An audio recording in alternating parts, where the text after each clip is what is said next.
Do you seek the freedom to pursue greater meaning and purpose in your life? Is there something that you're passionate about that you'd like to support by giving time, talent, or money? Do you seek a level of financial freedom to live an ideal life as you uniquely define it? Welcome to the Money and Meaning Show with Jeff Bernier, a show dedicated to helping you gain the confidence and freedom to lead a life of personal significance and help you get your actions and resources in alignment with what matters most.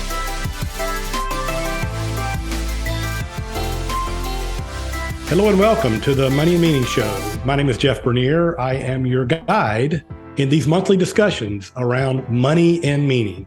And as you know, we try to take in this show and combine both. We have deep discussions around what gives you meaning and purpose, and how do you uncover your values, and how do you create the resources to go live your best life. But we combine that with wealth management topics in hopes that you can get some ideas on how to create the margin, the financial margin, to go be all that you were created to be. So I love having these conversations about money and meaning. And as you may have heard me talk about, many years ago, I did a workshop called the Money and Meaning Experience.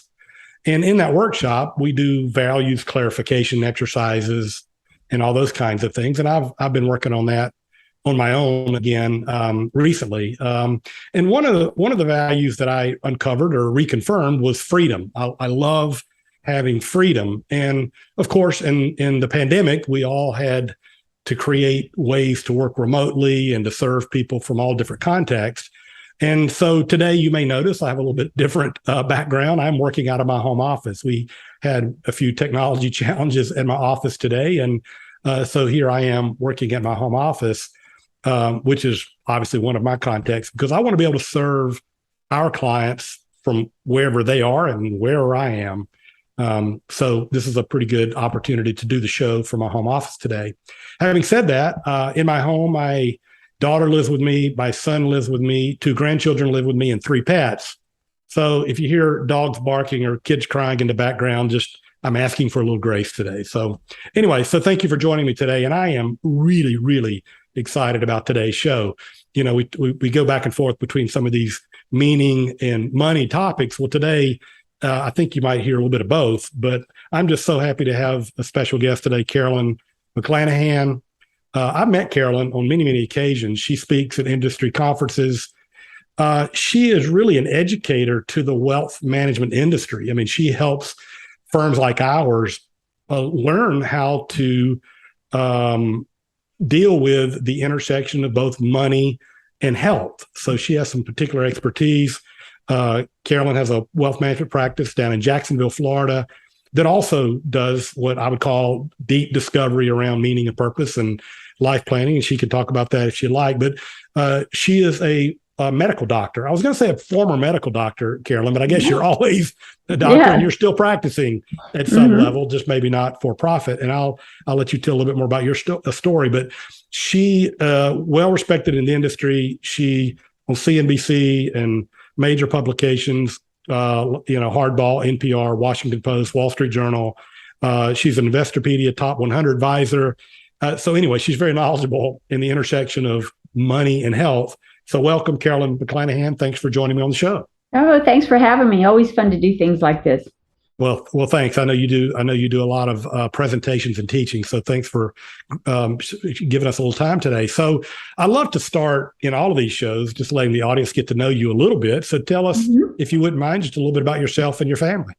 Oh, sure. I started my career as a physician. I went to school to actually be an actuary, and then realized how boring that was and decided to be a physical therapist. But then after I worked for a physical therapist one summer in college, I realized all they do is what doctors do. I thought, gosh, if I got to work that hard to get into physical therapy school, I want to be the boss. So I ended up becoming a doctor, and I ended up practicing both family medicine and emergency medicine, mostly emergency medicine. And my husband was an engineer, and he inherited some money in the mid 90s, and we invested it and we did well. I was very, because I had a math brain, I always had, even during residency, done my own IRAs and things like that. And we did well, and he hated being an engineer.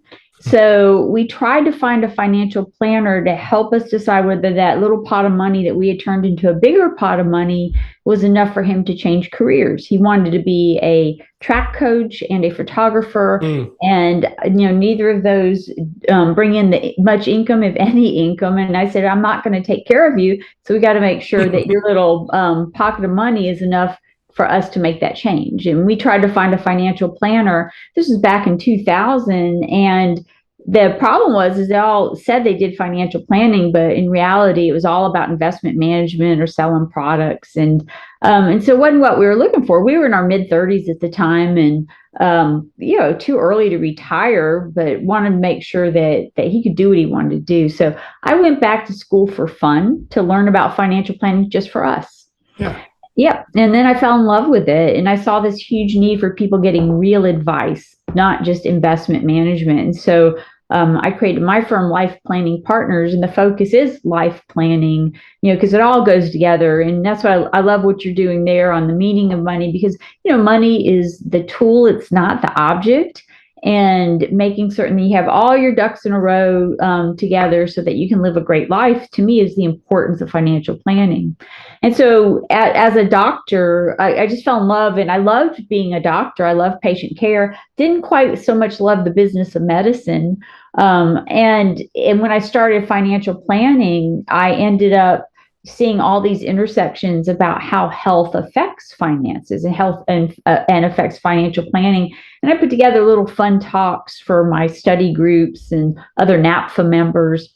Right. And then they made me realize, it's like, Carolyn, this is valuable information. Nobody else understands this. And it wasn't that I was particularly smart, just that I just saw this huge, all the things that other people don't see, because I came from two different worlds. And so I've been speaking on all the intersections of health and finance since the beginning of my career in financial planning. And, I'm very fortunate and honored that, people have me all over, and I actually, get to help a lot of people in multiple ways in addition to my practice. Oh, that is so great. Your story and your husband's story is all about making personal finance choices so that you can live the life that you want to live.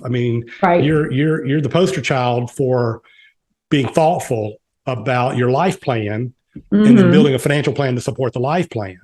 So you're great for the themes that I like to talk about on the show. And my husband did become a photographer and track coach. So he did. Beautiful. So it all worked out. Yeah. Well, that's great. It's all about following your heart, isn't it? Yeah. And creating the margin to do that. So, I've read some of your writing recently, and you have a comment that you make, or a thought that you make, about the big four of aging. So I know you have some particular expertise on helping people with aging decisions.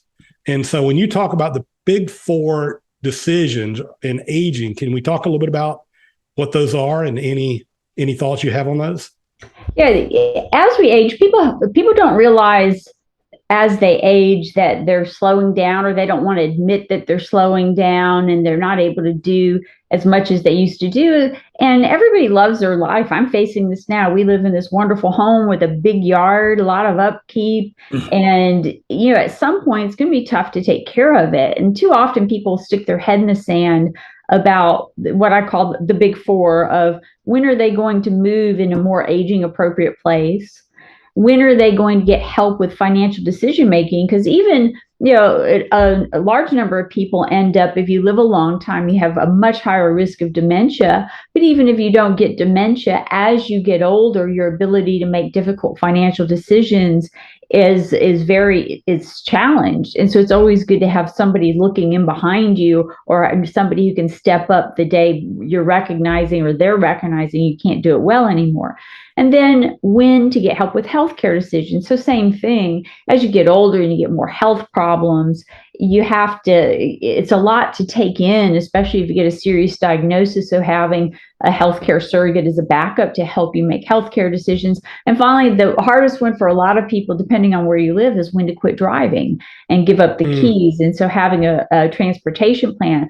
And so these are all emotional, and they can be very expensive financial decisions if you don't make them right. So for example, if you end up living in your home too long and it falls into disrepair, and then all of a sudden you fall and break your hip, and now your family has to take care of your home in a fire sale, and often you're having to pay a lot of money to be moved into a more appropriate setting, such as assisted living or skilled care, or driving. I actually this is kind of what started me on this path of helping people plan more thoughtfully for aging. I had a client who was in her 80s, and we knew she shouldn't be driving. We actually arranged for her to have a driving evaluation at a local rehab. And at a driving evaluation, they don't pull your license. They do tell you whether you should be driving or not, or they make suggestions on ways to drive safer. And so they told this woman to not drive at night and not drive in busy traffic. Lo and behold, she didn't pay attention to them, drove at night, drove in busy traffic, had one accident for which she was sued for, and then still kept driving. And these were like back to back, and had another accident for which she was sued for. And it's my only client that has ever actually accessed their umbrella policy.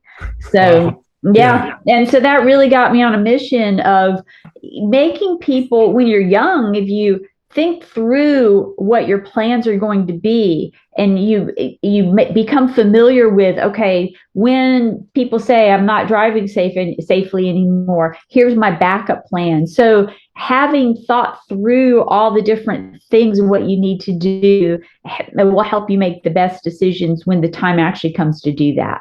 Yeah. Well, those are all critical. And some of them, you're right, are uncomfortable to bring up because I'm guessing the next generation oftentimes are bringing some of these up to their parents to say, look, maybe we should have this conversation if they haven't already mapped out a plan when they were younger, I suppose. Right. Is that, yeah. Well, and actually it's the younger generation doesn't want to bring them up, and they often stick their head in the sand too, especially with more and more families being having distance between them, and children often living elsewhere. It sometimes doesn't come up until it's too late. Yeah. It's inconvenient and uncomfortable, so we don't do it, but you must. I mean, you've got to really address these things. I want to come back to housing in a moment, because that was the first one that you talked about. But in terms of healthcare as you age, what are some of the decisions that you mentioned, having a surrogate or having a plan to help you make healthcare decisions? But as you age, what are the critical things that people should be thinking about in terms of their health care as they age? What are some of your most important things to evaluate? Well, first off, and this kind of overlaps between where you live and then your healthcare decisions. If you live in a rural community, I just actually had this situation with a client. It can be very difficult to get care in a rural community. So if you live in a rural community, you may want to consider locating somewhere that has better access to healthcare. You also want to make sure that you have a good primary care doctor, because the backbone of good care as you get older is to have somebody that's going to help coordinate that care. And so a geriatrician or a primary care doctor that deals with a lot of older patients can help you navigate care. It's because when you're old, if you have 10 different specialists and all these different problems, it's hard to deal with all that. So having that along with whoever's your family member or somebody who cares about you to be your healthcare surrogate to help you navigate the decisions and the actual logistics of your care. Yeah. Are those individuals hard to find in rural areas? Someone who, or is that generally your general practitioner? Well, yes. So in rural areas, it's just difficult across the board to find a good primary care doctor, because there's already such a shortage and nobody wants to live in the country anymore. Right. And so the ones that are out there are overwhelmed because so many people need primary care doctors. Right. But more often though, and what we ran into recently with a client is he had a great long-term care insurance policy. It was like he could afford the Taj Mahal, but he could afford 24-hour care at home, but we weren't able to get anybody. And he did. Is that right? So he actually qualified. He qualified. Just couldn't find the service providers. We couldn't find it. They had service providers, but rare. I mean, it was hard to get anybody reliable out there. It was because there's so few people.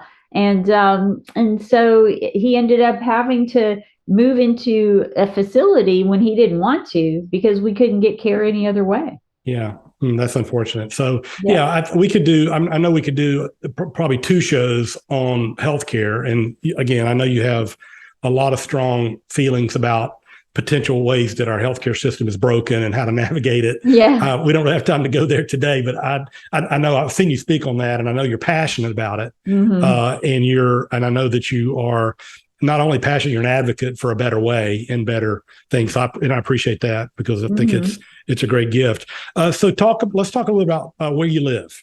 And so the question I seem to get most frequently or quite frequently, because I guess maybe they don't want to address driving or some of the others, is where am I going to move to?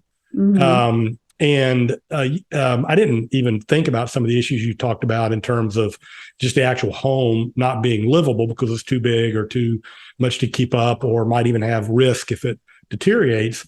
But oftentimes it's like, what are the next steps or what are the options? Do you coach people on looking at housing options, and what do most people think about in terms of housing as they age? Well, almost everybody wants to age at home. And Right. in reality, that is the best way and most cost-effective way to go, depending on what type of illness you have. Or, if you're just normal aging is a issue of frailty, it's usually pretty easy to age at home if you have the home set up appropriately, and so make certain if you're thinking of moving or downsizing or whatever it is you're going to do where you live, make sure that you look at your new living situation with an eye to it being aging friendly. So, like not huge, tall countertops and cabinets that you can't get to, or multiple stairs or any stairs, or make sure the doors are wide enough to be able to fit a walker or a wheelchair, and that you can get into the showers and tubs.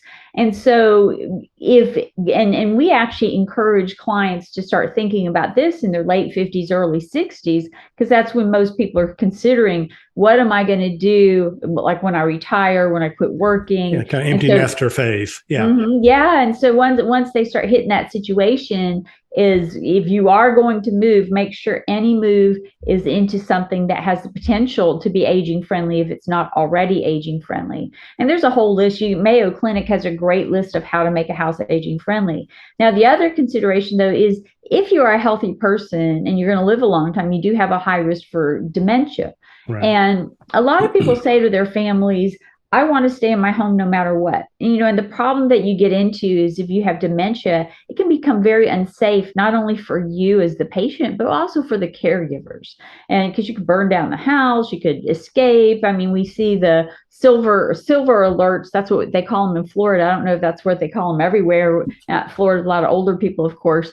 And that's when an older person who has dementia has disappeared. And so they're looking for old people all the time. Off. Yeah. Yeah. And so, making certain that your family understands and that you understand when it's no longer safe to live at home, then you're willing to move to somewhere where you can get the appropriate care. I mean, somebody with with bad dementia who still is actually, physically able to do things, you basically need 2 caregivers all the time. And that can easily run into a couple $100,000 a year when it's, if you don't know who you are, what's it matter where you live? Yeah.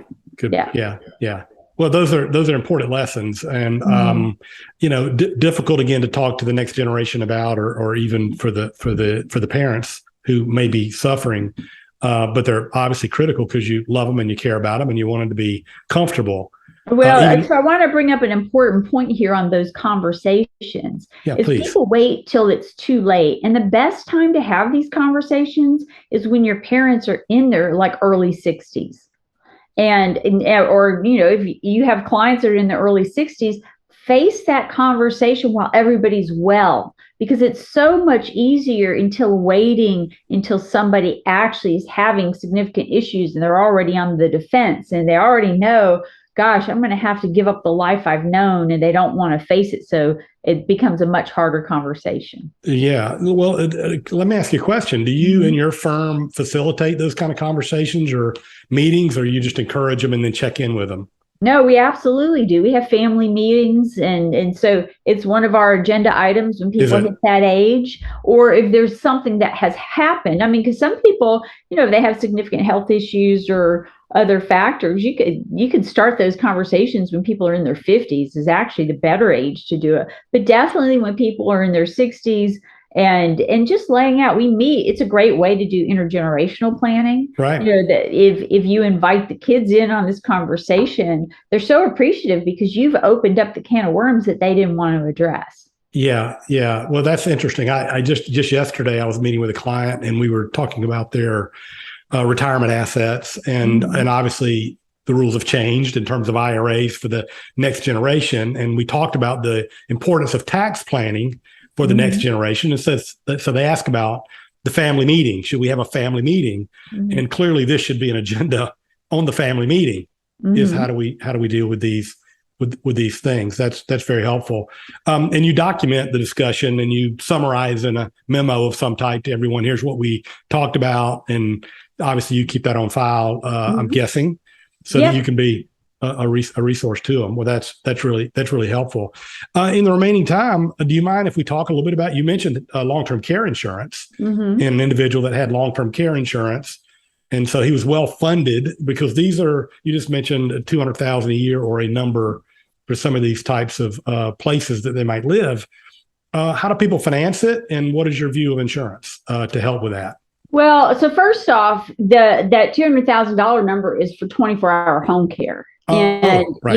yeah, that's for 24-hour home care. And it depends on where you live. There's a great the Genworth cost of care site that where people can actually put in the numbers of where they live and learn how much long-term care is going to cost them. And so it's important to think through where it is you're going to age, how much that's going to cost. For example, if you want to live in Boca Raton, Florida, you're going to pay a lot of money for a facility there. If you have a child that lives, say, in Indiana, it might be cheaper to move to Indiana to get the care. And even if you're going into a facility, to get the care that you need. So thinking through, where am I going to be when I'm old? And if I need to move into a facility, and then putting a price to it, and then figuring out, how am I going to finance that? Some people say, I'm going to self-finance. You just have to make sure, especially if you have both parts of a couple living, that you're not going to leave the other family member destitute, right? Yeah. Or if you have legacy needs, or for your children, or if you have a special needs child that you need to cover, making certain you take all that into account. Now, the issue with insurance, the gentleman I was just talking about who had that great long-term care insurance policy, that was purchased back in the mid 2000, like 2006 or 7 is when he bought that policy. That was the golden age of long-term care policies. They were very underpriced, and they had rich benefits. And that's why now the premiums for those old policies are going up, but nowhere near the value of those policies. So I tell all the people who bought those policies from like 2000 to 2010, accept that increase, because we had a policy. The policy the other day that lifelong, a woman who has high risk of living a long time and getting dementia, she had unlimited care for a lifetime. And it's like, they wanted to increase her premium by like 5%. I'm like, that's nothing. Pay it. Just keep it going. And, the problem is now policies are not very generous. The traditional long-term care insurance policies are very expensive, and insurance companies, they're not your friend. And especially because we've had a couple of long-term care claims recently, that gentleman being one, man, they make you jump through some hoops. And when you're an old person, those are big hoops to jump through. Right. And so with traditional long-term care insurance, they're like tightening the grip of how they pay and when they pay and what you have to do to document. So I'm not a fan of traditional long-term care insurance anymore. I just don't like it. Okay. But what we are doing with clients is, especially with clients who have old life insurance policies, is we're doing hybrid life insurance long-term care policies. That way, if you don't use the long-term care benefit, then at least your family gets a life insurance benefit. It's going to be smaller than traditional life insurance, but at least you have a bucket of money that's dedicated to long-term care. The benefit's not as rich, But if you use it for long-term care, it pays better than, depending on when you make that claim, it pays the same as like a bond or better. So Gotcha. yeah, so we use it for that. For people who can self-fund, the only reason we would buy a long-term care policy is that dedicated money to long-term care means it's more likely to be used for long-term care. Because sometimes children will get a little cheap in using their parents' money taking care of their parents, because it's like, well, that's my inheritance going away. But if you have money that's dedicated to long-term care in a policy, they're more likely to use it appropriately. Yeah, that's a good point. That's a great point. Yeah, I mean, my experience is these new hybrid products are actually, I hated them years ago. I mean, years ago, they were very complicated. The prospectus or the contracts were this big, you couldn't and so I think they've gotten a lot better. And so I, like you, I do run into a lot of clients that have life insurance that is no longer needed for survivor needs. Right. And with the current estate tax laws in place, most of them don't need it for liquidity for an estate. Right. For taxes, at least. And so they've got these old whole life policies that you can convert to a hybrid of some type, at least provide a long-term care benefit. So that's interesting and good insight. It sounds like I've done something right here. So I'm sure you're doing lots of right. At least you agreed. So, well, this has been great, Carolyn. Like I said, I sent you an agenda of some things we might talk about. And as we were talking about earlier, it was pretty aggressive and pretty. I said that agenda's about 2 days long. It was pretty optimistic. And I knew we wouldn't get to all of it, but I really appreciate your time today. And I know the audience great value, because I do think for our clients who are 35 to 60, they're in the middle of these discussions with their parents or concerned about their parents. And our clients that are, 55 to 90 are right in the middle of these decisions. And some of them are obviously already consumers of assisted living or, long-term care facilities, or moving in with their children. So it's ripe with a need. And obviously the aging of America, it won't be any less important down the road. So this is very timely, I believe. Thank you, Carolyn. This was awesome. Thank you for chiming in to me with me today from Jacksonville, Florida. I'm guessing, are you down near your place? Is there anything, that my audience, if they wanted to find out more about you or check you out on social channels or any of that kind of stuff, how would they find out more about you and your firm? Well, my Twitter is my favorite place. So it's at Carolyn MCC is my Twitter handle. Okay. My firm is Life Planning Partners.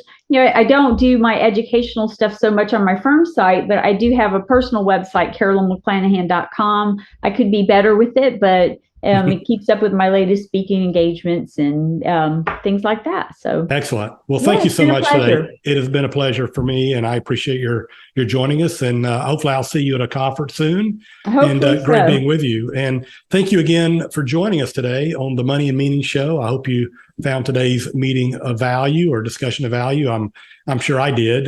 There's always a lot to learn in this area. And as I talk about a lot, it's about collaboration with professionals that have expertise that you need. And so a firm like ours, you can't be great at everything. So it's good to have resources like Carolyn and her firm that we can bring to bear. So if you'd like to learn more or check us out on the show, you can email me, moneyandmeaning@tandemgrowth.com.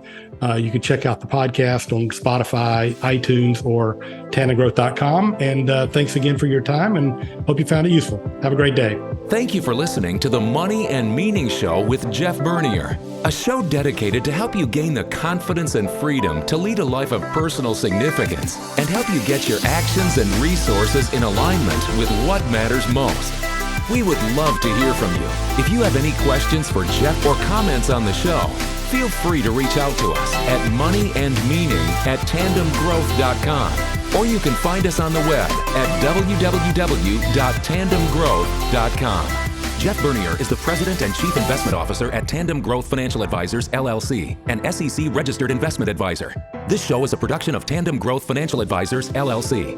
All information discussed is general in nature, is provided for informational purposes only, and should not be construed as specific financial, legal, or tax advice. Listeners should consult an attorney or tax professional regarding their specific legal or tax situation. Listeners should not rely on the content of this podcast as the basis for any investment decisions. A professional advisor should be consulted and/or independent due diligence should be conducted before implementing anything discussed in this show. While information presented is believed to be factual and up to date, Tandem Growth Financial Advisors, LLC does not guarantee its accuracy, and it should not be regarded as a complete analysis of the subjects discussed. Tandem Growth Financial Advisors, LLC does not make any representations or warranties as to the accuracy, timeliness, suitability, completeness, or relevance of any information prepared by any unaffiliated third party, such as guests on the podcast, and takes no responsibility for the same.